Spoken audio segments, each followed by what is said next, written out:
que je découvre ancienne élève du lycée Kennedy. Docteur Issatal Diop, directrice de l'hôpital Albert Royer de Fann et aussi ancienne élève du lycée Kennedy. On sera bientôt majoritaire. À mes sœurs de l'association Toujours Kennedienne, ici présentes, qui viennent m'accompagner ce jour, à la représentante de l'association Casa Padimi, Madame Salimata Boy, à mes sœurs ici présentes qui viennent m'accompagner aussi, distingués invités, chers enseignants, chers élèves. C'est avec une grande émotion que je reviens encore dans ce lycée qui a forgé une partie de mon identité et de mon parcours. Chaque pierre, chaque salle de classe, chaque souvenir ici me rappelle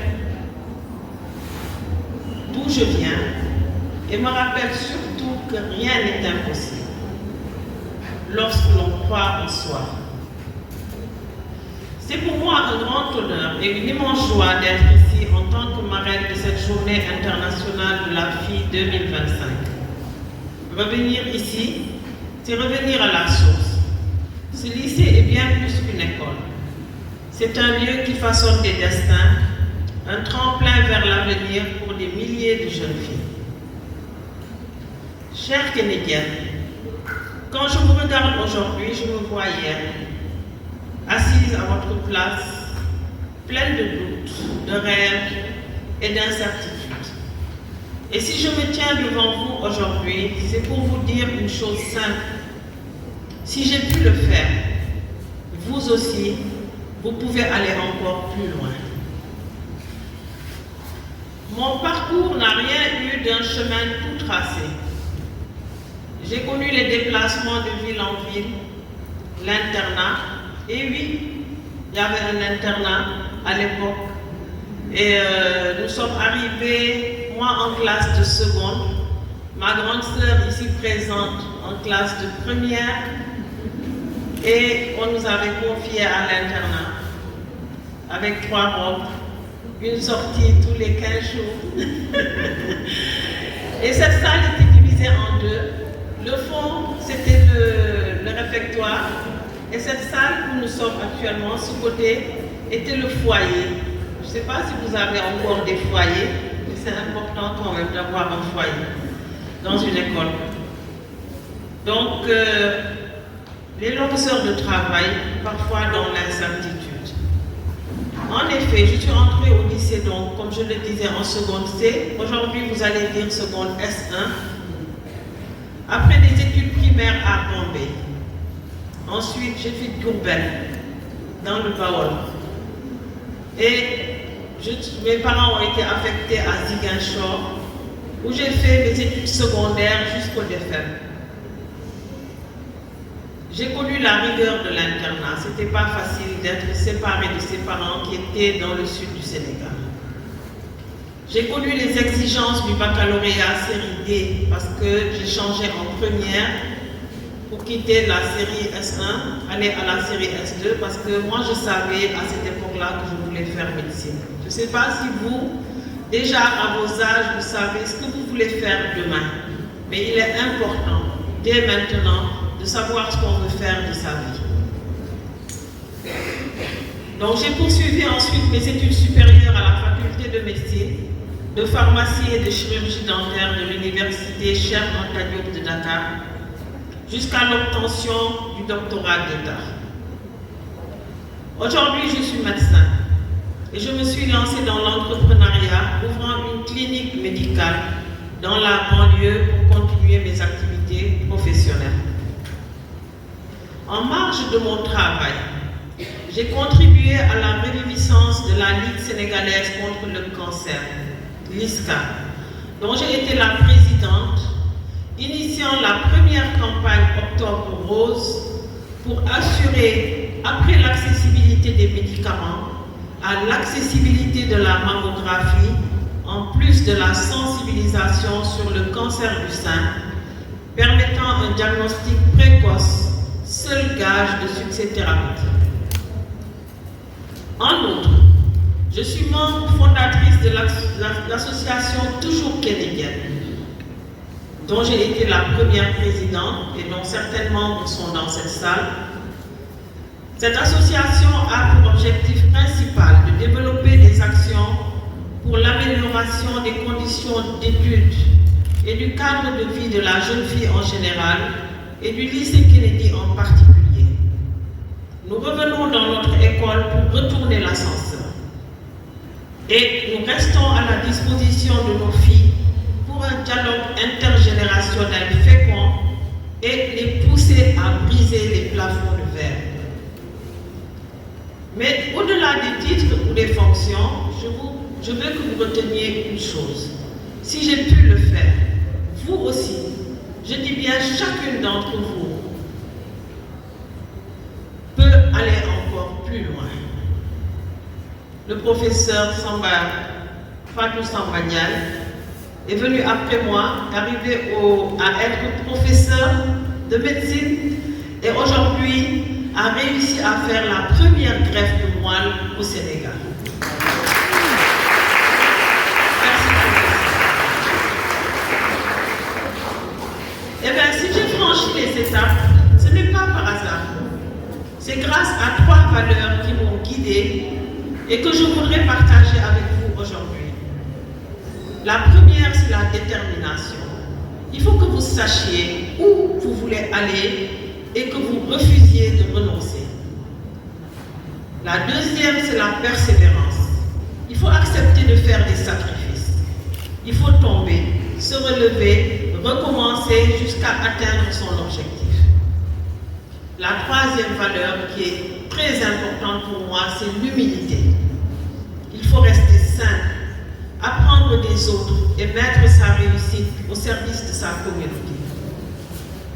Je voudrais aussi faire un constat avec vous. Un constat qui nous interpelle tous dans cette salle. En 2025, sur 505 candidats présentés au baccalauréat par le lycée Kennedy, seuls 175, un tiers, ont choisi les sciences. 6 en série S1, donc 1/100, et les 169 en série S2. La grande majorité, 285 élèves, se sont orientés en série L2. Ces chiffres posent une question essentielle. Pourquoi si peu de jeunes filles osent s'engager dans les sciences et la technologie, alors même que ce sont les clés du monde de demain? L'Afrique, et particulièrement le Sénégal, a besoin de médecins, d'ingénieurs, de scientifiques, de chercheuses, de techniciennes capables de relever le défi, les défis de santé, d'énergie, d'éducation et de développement. Et ces espoirs de la nation, c'est vous, mes chères filles.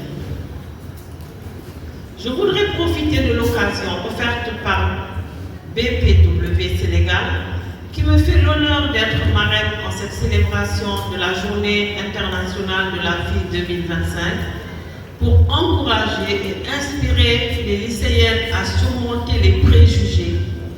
On va vous dire, médecine c'est trop long. Quand est-ce que vous allez vous marier? Après avoir fait 8 ans, après 4 ans de spécialisation. Mais non, quand on a dans la tête qu'on veut être médecin, on se bat pour ça. Et on y va. Donc, pour plus d'ambition, de détermination et de confiance en soi, mon message pour vous, jeunes filles, ne laissez personne, je dis bien personne, vous convaincre que les sciences ou la technologie ne sont pas faites pour vous. Osez rêver, osez travailler dur. Votre avenir se construit jour après jour par vos efforts et par votre courage. Chères Canadiennes, vous n'êtes pas seulement des élèves, vous êtes les bâtisseuses du futur. Ayez confiance en vous, même lorsque vous doutez. Soyez ambitieuses, car vos rêves sont légitimes. Soyez persévérantes, car les grandes victoires se préparent dans l'effort quotidien. Soyez respectueuses et altruistes, car la réussite prend tout son sens quand elle est partagée. Osez les sciences. Osez aller là où l'on vous dit que ce n'est pas possible. Osez briser les plafonds de verre. Je vais m'adresser aux enseignants et encadreurs. Permettez-moi de vous rendre hommage. Votre rôle est essentiel. Vous êtes ceux qui éveillent la curiosité, qui cultivent la confiance et qui inspirent l'espérance. Continuez à accompagner vos élèves avec empathie et conviction, car chaque encouragement de votre part peut transformer une élève en futur leader. Oui, vous êtes les piliers de cette réussite. Continuez à être des soutiens, à donner confiance et espoir, car derrière chaque réussite, il y a souvent eu un enseignant qui a cru en son élève. Mes chères filles, je me répète pour être pédagogue. Souvenez-vous toujours de ceci. Avec la détermination, vous trouverez votre chemin. Avec la persévérance, vous franchirez les obstacles. Avec l'humilité, vous resterez grande en servant votre communauté. Votre avenir est entre vos mains et l'avenir du Sénégal se construira avec vous. Pour terminer, je vous exhorte à être autonome, à contrôler votre propre vie.